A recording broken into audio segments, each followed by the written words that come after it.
Don't do that. You're going live. Hello, friends. Hi, Teresa. Hey, everybody. We're talking about the Inca Trail and travel to Peru tonight, and we're so glad that I see we have maybe like 4 people. All right. Yay! All friends or soon to be friends. Teresa says, hello from Minnesota. I hiked through the Rocky Mountains. Whoa. Yeah. I want to know more about that. Much respect for that. Is that was it a tough trail, Teresa? Super curious about that. And please hop into the chat. Brent B is here. Hi, Brent. Hey, Brent. Let us know where you're from and your biggest hike. Brooklyn is all worked up because she napped all day today, and we allow her to do that. She's an aging queen, and this is the key. I'll be right back. So we have to bribe her into silence, and it's not working. I even gave you guys. Here's a secret. I gave her double dinner tonight, 2 scoops of food, hoping that her belly would be full and she would be tired and pass out and not bark. I think it's failed because she stopped eating it after a while. I'm looking at her food dish and there's still food in it. So Teresa says, I went to Hanging Lake. Are you familiar with Hanging Lake? No, I've not heard of it. In the Rocky Mountains? Me neither. I'm guessing it's near Colorado. Let us know. Mangbango Lexi, that is such an awesome handle, says Green Bay and Pikes Peak. Whoa. Holy moly, Pikes Peak. That's a legit hike. You might not be that impressed by it. Well, we're not trying to impress anybody, but Jason and Tony are here, but in Michigan instead of Idaho. Hi, Tony and Jason. Let us know your biggest hikes. Yeah. Where they were. And I know you two are both avid hikers. I've gone on a hike with them. We had to bring bear spray, which is very exciting if you're a Midwesterner. That's kind of like the ultimate. All right. Tony says, not sure on their tallest hike. Do you have a favorite hike, Tony? Do any of you have a favorite hike? Super curious. Do you have a sort of like your home field hike, if that makes any sense? Like the one that you just kind of is somewhat challenging and you can do in your town and it takes you hour and a half. Hart Mountain and Cody. Yeah, I think you guys sent me on a hike there when you lived there. Yeah. Ours is mine is probably, if you know La Crosse, Wisconsin, is the Hickson Forest Trails. And even though it's in Wisconsin, people might think everything is flat, but La Crosse, if you've been there, is in that area of the coulee region. So you do get 3, 4, even maybe close to 500-foot climbs. And if you do them over and over again, you get a fraction of your training that you need for the Grand Canyon or Machu Picchu, but you do have some hills. So mine is probably good old Hickson Forest in the coulee region of Wisconsin. So just for background, Joel is much more of a hiker than I am. I am more of a sit in a cozy cafe and drink coffee and people watch kind of person. And Joel is almost always thinking about his next hike. Yeah, not so much. Well, yeah, I had for sure for a long time, and I still always do. It excites me to, probably everybody on this chat knows it. Half of it is the planning and the finding of the perfect place to go. Friend that I did the Narrows in Zion, which is not particularly challenging, but you're hiking in the river, the Slot Canyon, and it's just really beautiful and requires some advanced planning to figure out how you're going to hike in a river like that and get your permits. But yeah. And you've also hiked some of the Grand Canyon as well. Yep, did a 4-day in the Grand Canyon. The start on the down top, and then up. Top of the rim. 4 days, top of the rim down to Colorado and back up, and once we get into the Brooklyn loves to hike. Yeah, she does too. She wants to say that she likes to hike and she used to be a much more vigorous hiker than she is now, but she's almost 13. But in her prime, she was truly an athlete who I've seen tackle some monstrous hills in the snow back in her day. And she would like to say that she likes to hike too. She's got some bad hips now, so she's not as much of a hiker, but we still get her out every once in a while. So I made some Peruvian-inspired food, and the food in Peru is really delicious. That's one of the things that we truly enjoyed when we were there. It's so unique, and I think it's a little bit hard to find in the U.S., although in Tucson there are at least 2 Peruvian restaurants, maybe more. There's 2. One that we've been to before we even moved here, and is still going and is very highly regarded. And then there's a new one, I believe. And so, authentic as far as we know. But yeah, it's well, you can explain the foods that you made, but it's an interesting type of food. If you think, it's not.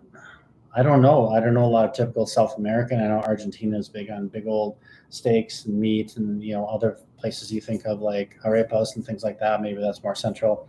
Definitely not like Mexican food. It's interesting and hard to describe, but really, really good. They have a huge restaurant culture in Lima. So Peruvian food traditionally focuses on potatoes. They have 400 varieties of potatoes in Peru. Why do we only get like 3 or 4 of them here? I still can't figure that out. And then they have corn, and the kernels are like massive. Our kernels are kind of Lilliputian in comparison. Yeah. And that's not a GMO or a breeding thing. It's just that these really big, comically large kernels. And you can get them, often they'll kind of like dry them out so you can eat them like snacks, but really interesting. Crunchy snacks. So, and I know some stores actually carry those now. So it is, Peruvian food is kind of moving our way. Ceviche is really big in Peru, and we had some delicious ceviche when we were there because, of course, it's a coastal nation, and they get delicious fresh fish every day. So I made ceviche. Now we're in the desert. We are not coastal. So I could not go to the dock and fish for our ceviche. So I made it out of hearts of palm. And so this is a version of ceviche that is all actually plants. And I made leche de tigre. You know what that translates to? Milk of the tiger? Milk of the tiger. And so it's a mixture of lime juice and ginger and garlic. There's no milk in it. But it is spicy. So I might have put a little too much tiger in the leche. I can't wait. Yeah. So why don't you give it a shot and tell me what you think? It's hearts of palm, celery, onions. Yeah. Give it a go. It's going to be crunchy and maybe messy. Yes. Try to eat this as politely as I can. Nah. We don't have to be polite. We're among friends, right? Okay. Yeah. Did you get any tiger? So we have ceviche to start, and then I made a special dish that Peru is known for, and I'm going to show you a picture of it. It's so unique and amazing. And in fact, a Peruvian asked me what my favorite Peruvian food was. And we mentioned a sandwich that we loved. And then I said, I really liked lomo saltado, which is a sauteed steak with French fries. It has double carbs. It's served with French fries and rice. And it's just really savory and delicious. And the Peruvian said, I think the causas are super special because they're really unique to Peru. Lomo saltado is actually super easy to make. Causas are challenging. And I'm going to show you a picture of what this is. You've probably never seen anything like this before. It's kind of like a terrine. You have potatoes on the top and bottom, mashed potatoes. And then in the middle, it can be a mixture of, it's usually a mayonnaise-based mixture with fish in it, cooked fish, or chicken or shrimp. You can, it has a lot of wiggle room in it. And sometimes, like you can see on this one, there's avocado and then it's topped with fun things, but it looks very festive. And so I made causas for us tonight. Wow. Yeah, No do you want to way. see? I did. So I took I didn't have, you need like a ring mold is what they call it. I didn't have any. So I got creative and I cut the top and bottom off of a can to do this. I made Clever. my own ring mold. This is very DIY. And I used ingredients that we had. We had sweet potatoes. So I went with a sweet potato causa. I used hearts of palm in the center. And this is the result of attempt number 1.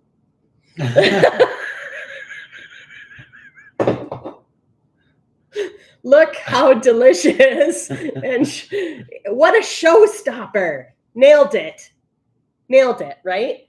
Do you want that one or you want attempt number 2? I will go door number 2. I think you need door number 2. So after this first failure, like I picked the can up and the whole thing went, right? I thought, okay, I have to regroup here. I bet it tastes good though. Well, we'll see. Okay. So I tried to dry out the sweet potatoes a little bit more, and then I let it set up longer. So here's attempt number 2. Get ready to be impressed. Are you ready? Yes. Oh, better. Better though. There you go. So my causa attempts sort of tanked. I think it's because the potatoes aren't as starchy. I think if I used real potatoes, it might work. But let's see how it tastes. Okay. I mean, it could be good, right? Why not? Let's give it a go. I worked so hard on it.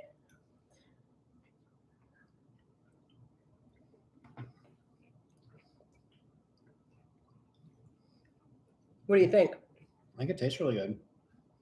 Yeah, the sweet potato is definitely forward, and it's good. I kind of like it. Okay. All right. Fuel for the Inca Trail. Now let's talk hiking. Well, Joel and I decided to do the Inca Trail years ago. Actually, I was planning to go to Peru on my own. I had found a really cheap ticket, $400. It was some kind of massive fair sale, $400 from Minneapolis to Lima. And I thought, I'll just go to Lima and enjoy the food scene, probably go to Machu Picchu, but take a bus or train like most people do.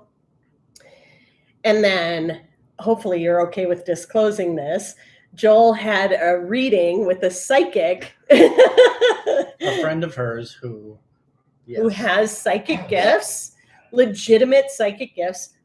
And she did a reading for you, and what came up? Basically that she saw me doing the hike. She saw him doing the hike. So guess what that meant? So yeah, and the price was crazy even for 2014. And I had done some traveling. I had done my trip to Southeast Asia that winter and only been home for a few months. And I said, I can't do that. And but the situation presented itself, my job situation and all that, and I just so it's kind of fun. Yeah, so Molly, her name is, and I was like, okay, we'll see what happens. I mean, she didn't put me in a trance or anything. She just kind of talks to you and sees things. But she saw my hiking boots on the Inca Trail or at Machu Picchu. She didn't even know what it was called. Anyway. We're taking this in a different direction. But it's kind of interesting because I was originally going to go alone, and then you came with me along with the psychic prediction that you were going to walk the Inca Trail. And so guess who wound up hiking the Inca Trail because of his psychic reading? Well, it's only fair because she made me do a psychic reading and because she had been really pushing me to go with her, and she was right. I had the time, the price was right, airline tickets, and Peru, why not? So if you have the time and maybe not quite the money, but that's part of travel. I think sometimes it's just taking that leap of faith, and Yeah. Yeah. And I was, like I said, I had just done about 7 weeks of travel in Southeast Asia. Again, fortunate enough to have more time between jobs. And boy, did we, yeah. And so we spent a good amount of time there, but I think we're focused on the Inca Trail hike that we did. So we booked the trail. You have to book it months in advance. This trail is highly regulated by the Peruvian government. They can only allow 500 people on the trail on any given day, and that includes the porters and guides. So it works out to be 300 porters and guides and 200 tourists a day are allowed on this trail. And so we booked our trip about 6 months in advance. You have to book through a licensed tour company. You can't just hike it on your own. You have to actually go with the tour group because it is a protected landscape and they want to make sure that people are taking care of it and it's not overused, which is actually kind of nice. Yeah, and kind of a job / economic thing too. You must go with the porter just because I think it kind of protects the trail, but it also keeps the check on just people just kind of going there. And it's like the Grand Canyon or some, peaks in Colorado or where other folks have been. Like you just wouldn't want to just get out your Google Maps and just start hiking. I mean, it's impossible. You do need some guidance, and it also helps these porters. They're very specific jobs that they have, and we'll get into it, but they are just incredible.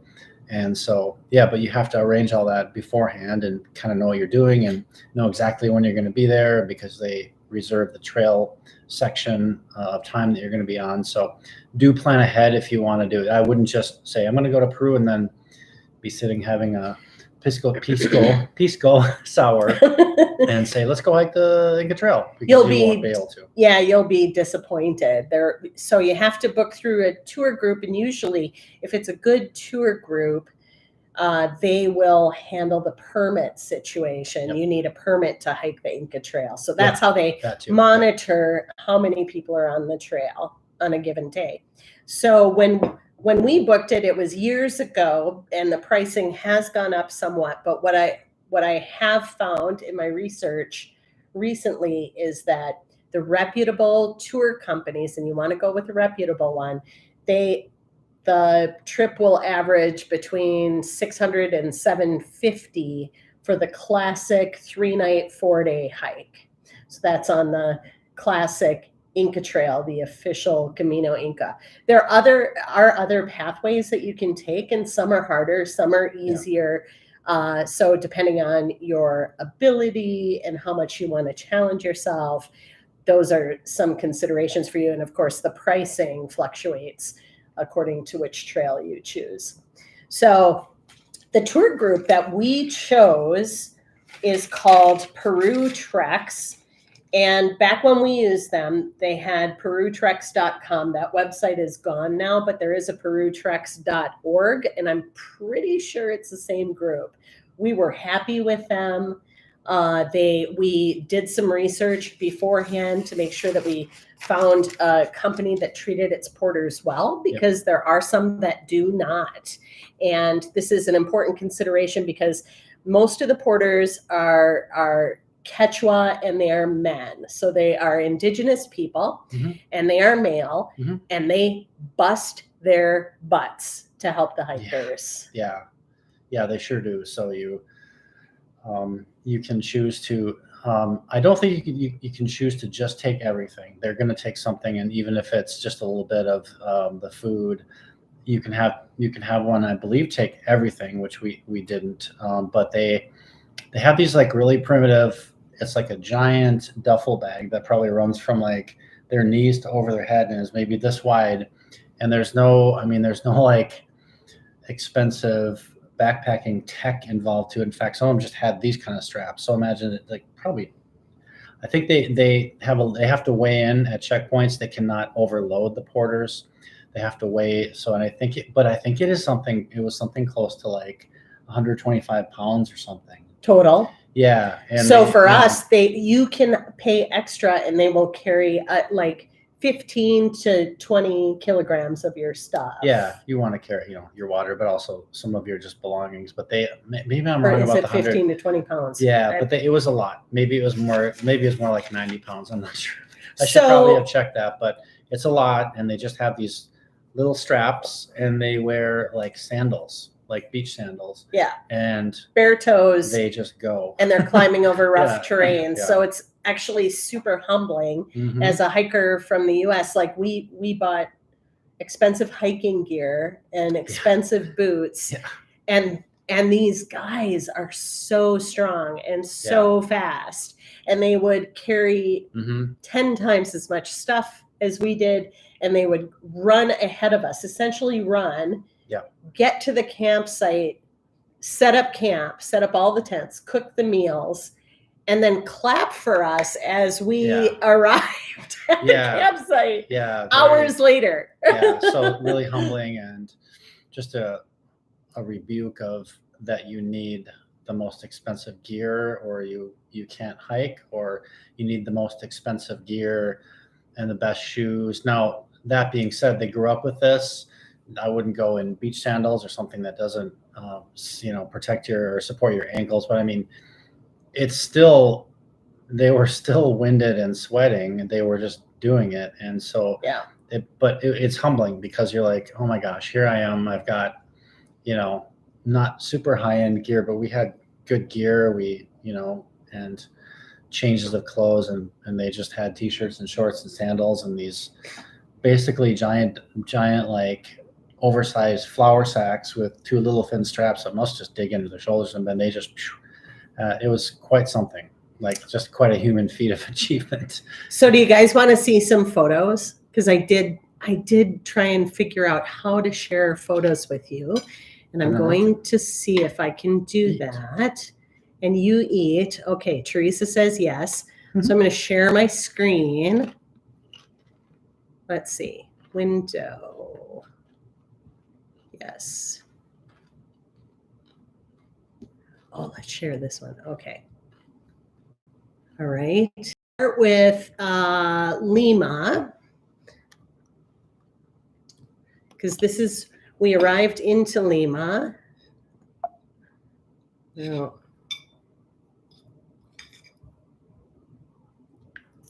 oh, that's right. I got to do this. It's kind of a thing to share this. Okay, so those are the cliffs in Lima, and it's super steep.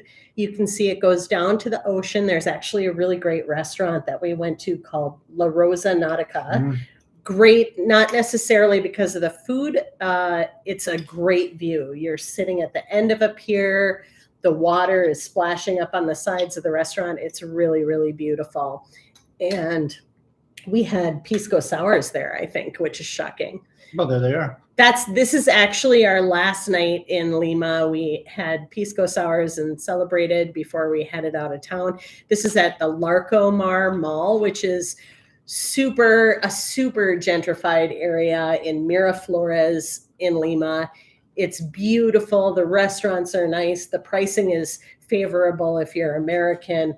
We sat there all day, drank a bunch of pisco sours, had a seafood platter, and I remember I was shocked. Our bill was only like $60. I couldn't believe that. So really good price. This was our favorite. Can I say that? Our favorite sandwich in Lima? Yeah. This is, we got this at a place called La Lucha. That's me, very excited about my sandwich. La Lucha Sangucheria. It's pork, sweet potatoes, criollo salsa, which is a little bit spicy, red onions and lime, and then on a bakery fresh bun. That was delicious.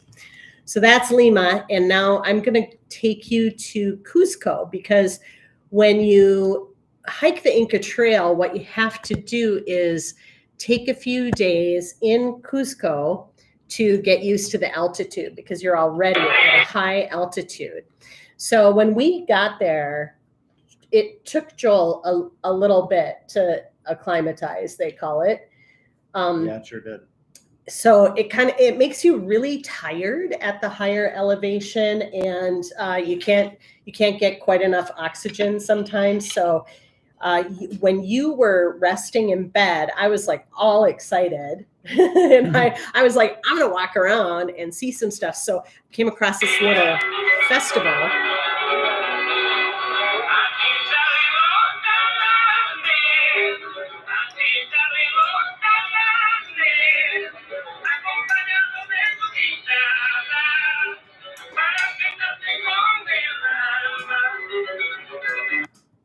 Which was so cool. Oh, I wanted to show you this. In Cusco, you'll also come across people in traditional Quechua gear. Let's see. Let's get back there. And they will charge a fee for you to take a photo with them. I thought they were so nice and so cute. And I got to hold this little lamb, which was really fun. Oh, we already saw that one. All right. I don't know. So we actually bought oxygen by the can and kind of joked that we were taking oxygen recreationally. You could buy OxyShot. I think back then it was like $10 a can or something. Some hotels, the nicer hotels, may have oxygen for you as you get used to the elevation. But for us, it was worth it to buy it. We were staying at a cheaper hotel. I don't think that they had oxygen on hand. It was actually considered kind of a hostel or a little family-run hotel. It was really affordable. I looked it up. It's no longer operating as far as I can tell. But one of the things that we did when we were in Cusco is that we ate cuy, and cuy is... It's a guinea pig. Guinea pig.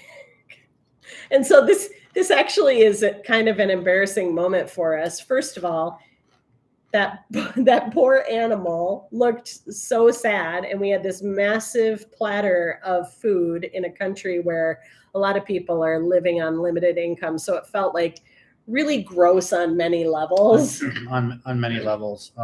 So you saw that we had a picture with it. It's like one of those tourist places where they bring it out and then they say, oh, you want your picture? Like it's all very touristy and yeah. I'm just looking at it. It's just kind of, it wasn't delicious, and that's what you had in front of you. And I don't want to be disrespectful because it was or is a traditional indigenous food. I would say it was greasy. It tasted wild. It tasted like dark meat. Yeah. How would you describe the flavor? That's perfect. It just wasn't, it wasn't succulent by any means. It was, and I think we felt kind of bad. Yeah, felt bad for that. Because there was no reason. Yes, it is an indigenous traditional food, but there's no reason for tourists to be going there and eating it except for to get that photo opportunity. So we kind of felt, and I'm glad you put those on there because we just have to own it. Yeah. As tourists, sometimes you're like, should we get cuy? Should we get the guinea pig? And they're like, haha, yeah. And then you're like, oh, so it's kind of like when we discussed puffin and fermented shark in Iceland. It's really just for the tourists. And so I guess we didn't do puffin or fermented shark, but we did cuy, and maybe that informed our fermented shark / puffin decision to not do it. Anyway. Maybe we're older and wiser. I don't know. This is the main square in Cusco. So it's recommended that if you're doing the Inca Trail that you stay in Cusco for at least, I think, 2 or 3 days is what they recommend. We were there for 5 days prior to our hike. And to be honest, I think we needed it. We had trained that whole time after we booked the trip. So we had trained for 6 months doing relatively challenging hikes in and around La Crosse in the bluffs. Hikes, we worked with a trainer. We did workouts also in a gym, including weightlifting and spinning. We tried to really get in good condition for this. I had been warned by several people that it was super challenging, that you should be running bleachers at football stadiums to get ready for it. And I would say that was good advice. Would you agree? Yeah, or any kind of a elevation, any kind of climbing in hiking, climbing, not climbing like with ropes, but just one foot in front of the other going on a steep elevation for as long as you can. Oh, So on a lighter note, one of the sites in Cusco that a lot of people check out is the Museo del Pisco, which is the Pisco Museum. So you learn all about Pisco sours, you learn about the tradition, how they make it, and they let you behind the bar to make your own Piscos, and Joel aced it. Yep. The bartender said I could work there. I don't He think did? I don't think he says that to any other tourist. You're the only one he's ever said that to. So this is what the landscape around Cusco looks like. So beautiful. You have those terracotta roof tiles, the rolling hills and mountains, just beautiful. So after a few days, we were feeling a little bit better. Here we went out to dinner. I think both of us were still not feeling quite 100%. My stomach was not right the whole time I was in Cusco, pretty much. Yeah. I think it has to do with water quality and the elevation. You really have to boil water longer to get rid of impurities at that elevation. And so I think that was contributing to my issues. At one point, I actually went to an internet cafe. This is pre-Wi-Fi. And I did a video call with family and talked to my niece who speaks fluent Spanish. Everybody speaks Spanish, by the way. If you don't speak Spanish, you're going to need a translator app, or it might be a struggle, because actually lots of people only spoke Spanish, not English, which we usually depend on as travelers. Only Spanish, not even a little bit of English. So I wound up going to the pharmacy and having to pantomime my symptoms to the pharmacist to get the right drug. And my niece had advised me on how to say I needed stronger drugs than what I had been taking. And it worked. So here's Cusco. You can walk around steep hills. It gets you really used to that elevation and the uneven trails. And then here are indigenous people selling their goods. And then the remedy for altitude sickness in Cusco supposedly is coca tea. So those are coca leaves. Yep. It's essentially unprocessed cocaine. Yeah. So there's no stimulant at all in it, but it tastes a little weird. And I would say probably each cup, I don't even know if it helped. I don't know either. For me, it was more like what's the word I'm looking for? Like a placebo almost. It's hard to say because you never know what it is that's making you feel better. But so that's Cusco. And then once you are acclimatized, then you can go to the Inca Trail. So we're going to go into here. I know I have lots of pictures of this, and I have to try to kind of do it backwards, I think. Okay, so this is day one on the trail. They're dropping us off. You can see the porters have the yellow and black jackets, so you'll see them pop in. And then all of us hikers are the ones in the Patagonia gear and the $200 hiking boots and whatnot. So you can, when you book with a tour agency, most of them will offer to rent you a sleeping bag and to carry some of your belongings, which is super handy. And we did take advantage of that, of course. More of the porters. And you can see it's quite chilly. We were there in May? March. We were there in March. Late March. So actually I wrote this down. The high season for the trail is actually the dry season, June to August.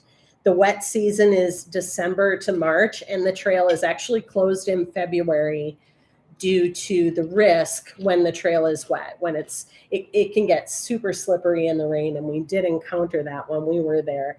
But I would say, I thought March was nice. It wasn't overcrowded. It felt like a good amount of people. And we had a couple rainy days, but we also had some sunny days. Yeah. So here we are at the start of the trail. You begin the trail by crossing a bridge. There's me in my little gear. So here's our whole group. We have 15 hikers and 21 porters and guides. So they outnumbered us. Yeah, they outnumbered us. And that's the bridge you have to cross, and then you can see the pathway on the side of your screen starts going up, up, up. But That's a good picture. Day one is not, we didn't find it to be particularly challenging. It's a shorter day. You're starting to go up, but it's manageable, right? Yeah. That's kind of almost too easy of a day. There is some elevation for sure, and you get a feel, but you still can't anticipate the real steep, because you're in the Andes. And the name of that river, by the way, is the Urubamba. Bamba. And when you see that, you're like, oh, I'm really somewhere else. It just sounded so exotic to me, the Urubamba. Yeah. And so you cross the Urubamba for I think you just cross it maybe once or twice, and then from there you start going up, up, up. So in an average year, 25,000 tourists hike the Inca Trail. Wow. This was one of our guides, and so he, of course, carried a heavy pack and and embarrassed us. This was our first stop. There are stops along the way, especially earlier in the trail, where you can get a drink and a snack if you want one. So if you decide to do the Inca Trail, it's a good idea to carry some of the local currency in small bills so that you can buy yourself a treat along the way. Because I do remember, even at this point, we were pretty thirsty. At elevation, it just feels like you need a lot of water, and especially since we had tummy trouble going on and stuff like that, you want to stay hydrated. I think we got a Gatorade at that stop. I think we did. Tasted good.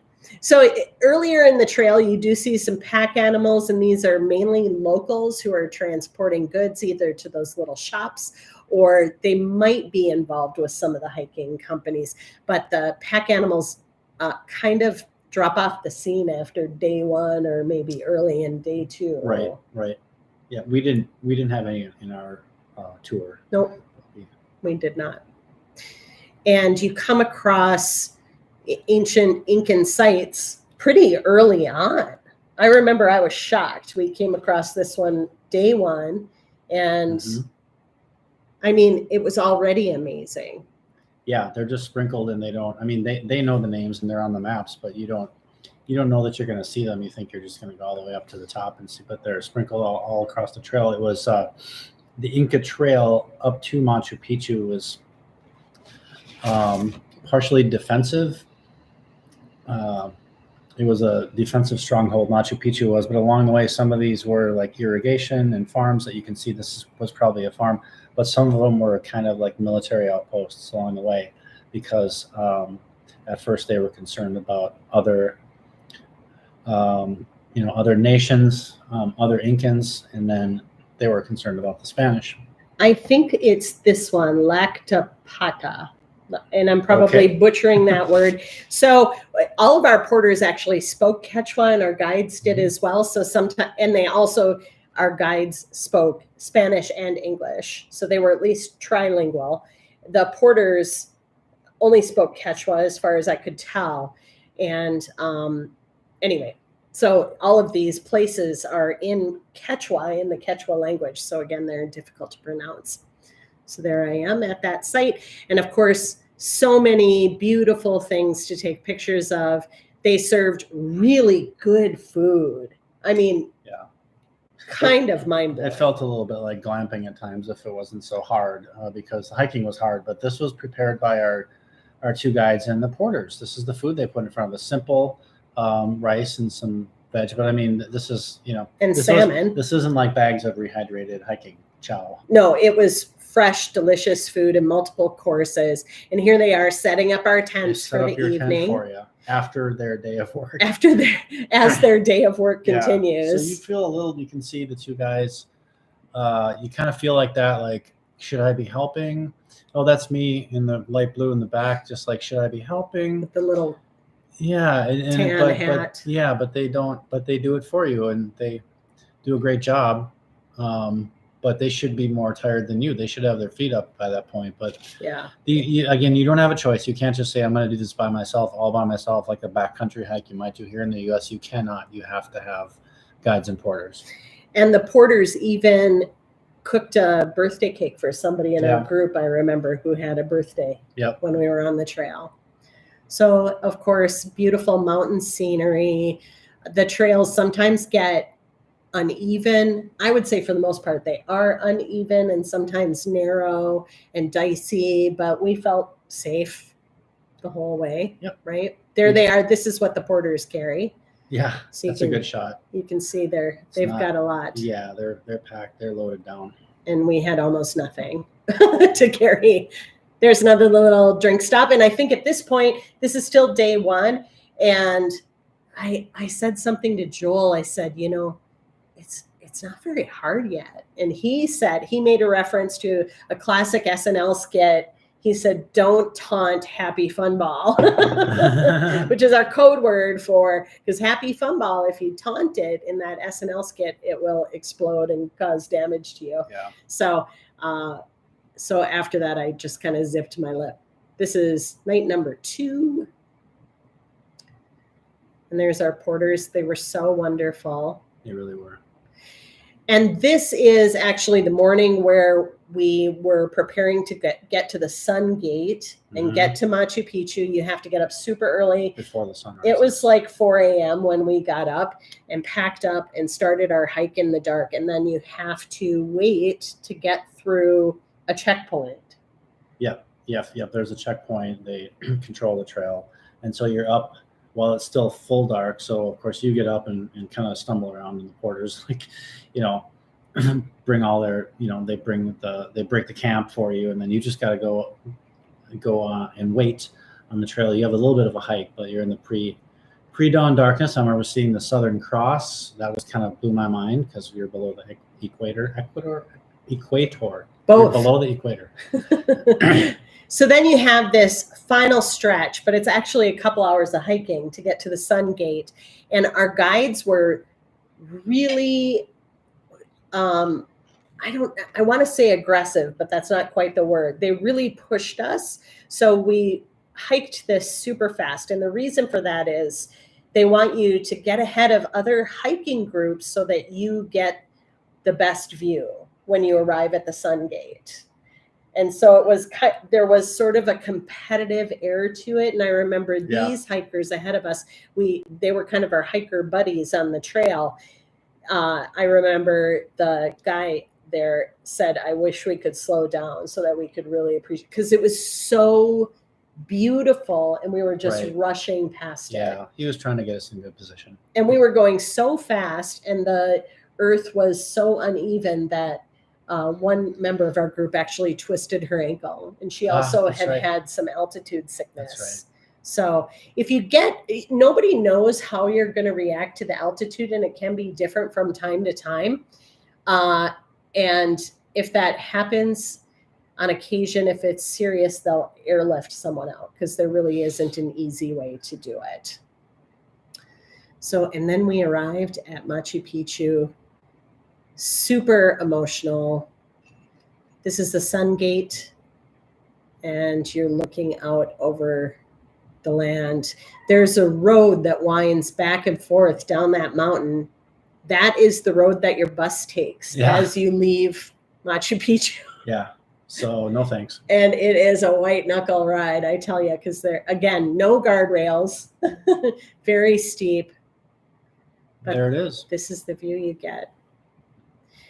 And I don't know what your thoughts are on it, Joel, but once we got there, for me, I kind of felt like I had done what I needed to do. You do tour the area for a couple hours probably, and then you're sort of shuttled off. But for me, I don't know, the highlight was finishing the hike and getting to the Sun Gate. Yeah, there's nothing quite like getting through that gate and seeing the ruins, which are cleared. They're not ruins anymore per se. They've been totally cleared, and they're almost like greenskeepers go through there, because you see how beautiful it is. You get up there, and that's like the wow moment, is when you're up top and looking down on that. I did like kind of going through there, but I think you're right, Cherish. I think maybe the journey was the thing. The destination is so amazing that it's hard to even wrap your head around it. I mean, you can see these great pictures she got. So this is just a photo I took of a heart stone, because you do see those along the trail, which kind of blew my mind. There were heart-shaped stones all throughout. And this is Aguas Calientes. That was an optional overnight stay. We did do that. I was glad that we did, until the next day when we had a scary van driver who drove too fast. But we got to Aguas Calientes and slept for 13 hours. Yeah. This is just showing the rainy conditions that we ran into. This is kind of mid-hike, so they're a little out of order. But yeah, this is a lot of what you get. You can see the steps. You can see it's not unsafe. You're not on like the precipices or anything. But this is a lot of what it's like. So, yeah. So these are some videos that I took. Was this Dead Woman's Pass? So this one, let's see here. This might be Dead Woman's Pass. So we should say that a 4-day hike means the first day is relatively early. I mean, it's still one of the harder hikes you would do anywhere outside of mountains, but this is Machu Picchu. The second and third days are the hardest, but you go up and down and up again and down. Machu Picchu is not the highest point. This is at 14,000 feet. This is the highest point. This is the highest point, and this is the end of the third day. Or at some point during the third day. So Machu Picchu isn't like the top of it. You actually are going down to Machu Picchu. 14,000 you peak at, and then you go down to Machu Picchu at around like 12 to 13. So this is the highest point. Yeah. So we were actually quite cold once we got up there. And then when we got to the opposite side of the mountain, it was warm, actually. We had to take off our layers. So you can see we're in the clouds here. Yeah. And if you listen, you can hear me gasping. Yeah. For air. I was going to say our Pikes Peak hiking friend and Jason and Tony probably know that. Yeah, you're gasping for breath. And at one point I had just a little bit of like blackness coming into my peripheral vision. I wasn't getting enough oxygen. So that's scary. Let's see what people say. Sorry to say that only the index screen is displayed. Oh, Well, sorry, guys. Huh. Very weird. I'm so sorry, you guys. I couldn't see the chat when we were showing. That's such a bummer. Oh, boy. All right. Well, anyway, hopefully we described it well enough. That probably wasn't very exciting for you guys to be. Sorry about that. I did select share screen. So, and I even said stop sharing at the end of it. So I'm a little surprised it wasn't showing for you. I guess tech issues, rats. Oh, that's too bad. Well, okay, I can show you. We can show you other things. Try to recover. You can get your passport stamped on the Inca Trail. It's not like you're going through customs or anything, but it's just for fun. They stamp the checkpoints, and so that's something that you really want to keep. And then they also give you this stamp certificate. So that kind of proves that you did that. And they gave us some certificates of accomplishment at the end of it, which in our panicky drive back to Cusco, we left on the van. Yeah, they give you a certificate that probably I would have in a box somewhere, but at the time it seemed really cool. Yeah. So Joel has this handy map. Did you want to show that off? Yeah, this might be hard to see, but this is the map, and we didn't use this map on the trail. It's kind of more of a keepsake, but the key thing might be at the bottom here, which shows kind of how you start and you go up and down a little bit, up again. That is the Dead Woman's Pass, and then you think you've had the worst of it, and you've got another peak that's almost as bad, and then Machu Picchu is it's still very high, but it's not the highest point. And then um, so kind of mentally as a hiker, I'm sure all of you who have hiked know that like you kind of get to those points and maybe you think it's over, but there's always one more peak to go. So I'm actually going to see if I can show these while we're sitting here and see if you guys can see this. She's going to try again. But I would say while we're talking about it, for me, and I've done the Grand Canyon, it's also the same 4 days. That's a really strenuous couple days where you go all the way down on the first day and then you make your way back up from the Colorado River over the past 2 days or the last 2 days. I thought the Inca Trail was a touch harder, very similar, but Teresa asked if you take, we did not take oxygen. So looks like she's trying to share. Not on the trail. Yeah, you don't get oxygen on the trail, but that Indian hike, there was a gentleman who showed up, had never hiked before, and he just thought he'd do the Grand Canyon, and he made it, but he needed to kind of be helped out, but not literally carried, but just kind of guided out by the guides. So there's nothing you can do to prepare unless you live in Colorado or something, but there's nothing really you can do to prepare for that oxygen. But like Cherish said, start early. It is so worth it if you at all like hiking and you want to go someplace just that's totally different and out of this world. I wish you guys could see the pictures. You can see them now. I can't see the chat while I'm doing this. So, but there is something really important that I wanted to say, and I'm sure, Joel, you feel the same way, which is when you go on a hike like this, of course, there are people as an athletic achievement, as something that's kind of a competitive sport almost. In fact, there's even an Inca Trail marathon that people run. Yeah, that's right. And a porter set the record at 3 hours and 23 minutes. The length of the trail is a little over marathon. So it's just a little over 26 miles. And foreigners who've tried to do that marathon have actually done it in over 5 hours. So, which is, I think, actually pretty impressive. So able to see the photos. Oh, you were. Yay. Oh, good. Okay. I was just check my phone and see. That's fantastic. People. Yeah, that's good. I'm glad you got to see them.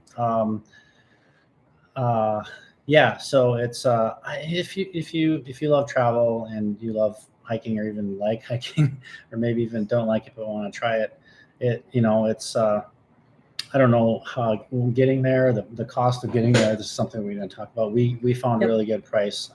I priced tickets from Minneapolis for the coming months. You can find tickets for airfare to Lima between $600 and $1,000. And then you have the choice to either fly or take like a 28-hour bus through the Andes. So we flew. It was kind of expensive. It was a 1-hour flight between the mountaintops that felt kind of iffy too, because you see the mountains on both sides of your plane. Yeah, usually you're looking down on mountains, and when you're coming in, they have a path through the mountain. So you look out the window and you see the side of the mountain, and it scared me as much as pretty much any flying experience that I've had, just because of it wasn't like the plane was struggling or anything. It's just like what's going on? Why is there a mountain next to me, not below me? But so I want to get back to that point that I had started to talk about, how some people will view this as an athletic achievement. You do want to train for it. But what I want to say is that the Inca Trail, many believe, traditionally was used as a pilgrimage, and that Machu Picchu may actually be like a religious site. So others believe that it was a resort for the rich or whatever. At any rate, when you embark on a journey like this, it really is a pilgrimage. Whether you see it coming as a pilgrimage or not is, it's going to differ person to person. But I think a pilgrimage is so important for all of us to do in our own way, whatever your physical ability is, because it gives you a chance to break down some walls that you might have and confront some things that are going on in your life. to work through some loss that you've had or some struggles that you've had. And for me personally, I remember day 3, I was not up for hiking, did not want to do it. I was crying in the tent. I said, because I'm not a hiker, right? Day 3, I was like, I don't want to hike today. And Joel said, Cherish, what can I do? Of course, he couldn't do anything. And one of my hiking buddies was in the same mental space. It was so hard that day to get up and climb another mountain. But, on that day, in talking with my hiking buddy, she said, so why did you decide to do the Inca Trail? And I said, because I wanted to do something that scared me more than breast cancer, because I had just had a huge breast cancer scare. And it took getting to that 3rd day and having that struggle and no longer being able to keep up those walls, that pressure to be perfect and to look like everything's great and travel's awesome. It took that for me to push through and say, this is why I want to do this. I want to see what I'm made of. I want to overcome something that terrifies me. And so I don't know if you had a similar experience at all. Yeah, no, I brought pictures of my mom and my dad and my grandma with me in my hiking jacket. They're all gone, and just thought about them. My dad in his last several years of life was struggled. He was on oxygen, struggled to breathe, and so I just thought about him when I was struggling to get oxygen up in the higher parts of it, and kind of guided me. But you can make it an athletic event, like Cherish said. You can make it a personal pilgrimage. Of course, you do have to sort of be in shape, but you can kind of bring with you whatever you want. If but I wouldn't do it to checklist. I wouldn't do it to be like, maybe if you're a really hardcore hiker and you're like, I've done this and this and this, and I want to add this to my trophy case, and just kind of put your head down and get through it, and look around, appreciate where you are. You're in the middle of the Andes. You're at a Incan, and you're like Indiana Jones almost, but you're not discovering. I mean, that adventure something. Appreciate the porters and the guides, and appreciate the whole experience, because it's not likely that you'll ever do it again. And so, yeah, whether you take things with you, like a personal struggle or a personal loss, or you just you really just want to be in touch with nature in a different part. I don't think anybody on here is Peruvian, so a different part of the world than what you grew up in.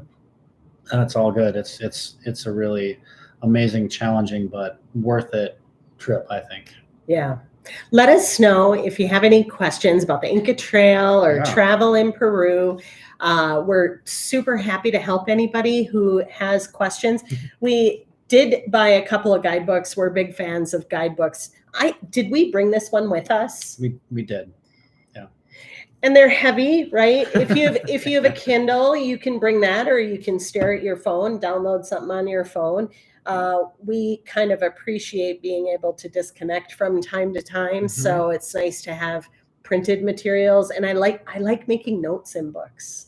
That's my personal preference. Yeah, but whatever, it wasn't necessary, but I mean, it's nice to, it's nice to have on hand, and you refer back to it. And Cherish and I are not quite digital natives, but we're not also digitally inept either. We're Gen X, I guess we can say. So we know how to use, but if you've got a lot of things and you're like, oh, what was that? Like, you can bookmark. Anyway, good guidebooks or not, you'll find plenty to like and do in Peru for sure. That sounds like a marketing catchphrase, but we just thought the whole thing, the physical and mental challenge of doing it was great, and don't let it scare you. I don't see any questions coming in. I do feel bad that I showed you all the index screen for half an hour.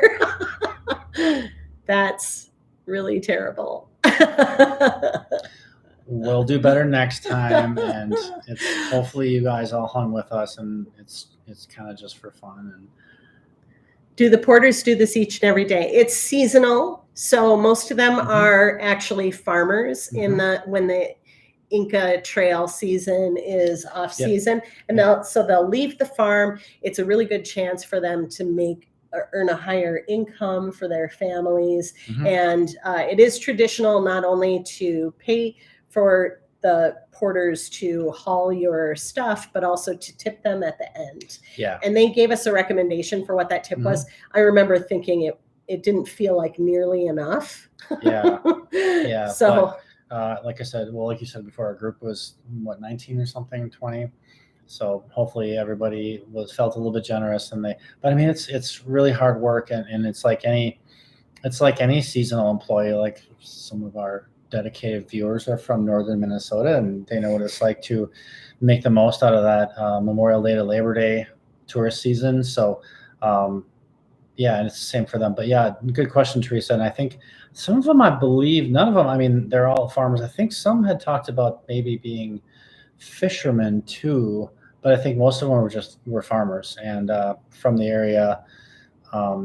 Yeah, just the real heroes of the trail. Flowers, great. So if you go, farmers. No idea. Oh, I think probably more agricultural, food based, something like that. They do have corn and potatoes. No, that's a really good question. Yeah, Teresa, what I think it's agriculture. Inca Trail porters, what do they farm? We'll have an answer for you. So let's see. So I wanted to let you know, actually, the cost of hiking the Inca Trail, the traditional 4-day, 3-night journey with camping, is $650 to $900. I think I said to $750 before. The exchange rate is $1 to 3.5 sols. And Dead Woman's Pass is the highest peak that you'll cross. We talked about that a little bit, 13,828 feet or 4,215 meters. And the climb consists of a 1,205 meter altitude gain. So it's pretty steep hike at points. Let's see. I think I covered all of that. So there have been some concerns about the treatment of the porters with some companies. So do your research. Again, Peru Trex was great. We loved it. And if you have any questions, don't hesitate to reach out on Facebook, or if you are thinking about planning a trip or thinking about training for a hike like that, we'd be happy to serve as a resource for you. Yeah, I mean, we could sure try. We can tell you what we did and if it can work for you or not. But I mean, this was 10 years ago when we weren't spring chickens, but we... I couldn't do it today. No, I'd have to train not. for 6 months again. Probably not, yeah, but it's like, it's worth it. And the training was fun too. We had fun. No, okay. It was great. Yeah, I mean, if left to my own devices, I would just eat and drink my way through countries and people watch. But I'm glad Joel made me do it. You know, you have those breakthroughs, and now I do think about other pilgrimages because I think it's really good for the soul. Another wonderful Travel Tuesday, says Tony. Teresa says, I love this. We love you guys. Thank you so much for sitting with us. Yeah, I wish I could see your beautiful faces. And we're so appreciative that you join us on our Tuesday evenings. Yeah, thank you, everybody. Love you all. Bye. Thank you.